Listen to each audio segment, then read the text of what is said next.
All right, so last up is the Broncos, and they will be at Cincinnati, the perennial bad luck team of the NFL. Yeah. Um, I would be surprised if Manning doesn't give us, 35 or 40 points on that game. Yeah, yeah, I agree completely. I think I don't think I don't know if he's ever lost against the Bengals. The Bengals organization right now again are not a terribly good team, and I don't think the Broncos should have any problem with this. I think this should be one of the give me games on the board for them. Well, So and again, to me, the takeaway from this game will be whether or not they play down to their opponent or whether they play their game regardless of the opponent.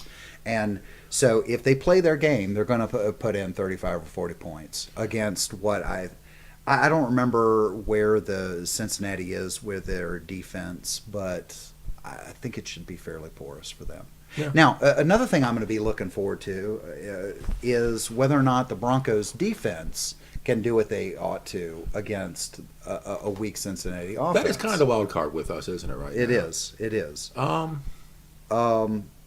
So it's hard to tell whether we're talking about beginning of the season Broncos defense or the current Broncos defense. I'll say though that they're going to give up, say, 3 touchdowns. yeah. So I'll give them 21 points. I'll spot them 21. So what's your final? Uh, 40 something.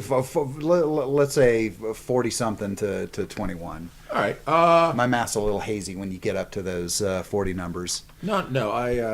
You know what? I'm going to go something pretty close to last week's. I agree with you. I think the offense, if they keep clicking, again, with football, it's any given Sunday. So every prognosticator has got to go on what they saw last week. Plus injury reports, that kind of thing. And based on the performance over the last few weeks, something similar, to what we did to New Orleans, 34-14. And I'll give them. New Orleans is a great team. So. But, Yeah, I just realized I spotted more points for the Bengals than I did for New Orleans. But the New Orleans is one-dimensional. I don't think the Bengals are quite caught in that trap. So I'm going to say 34-17. We'll keep it reasonably close to the other score. 34-17. All right. So.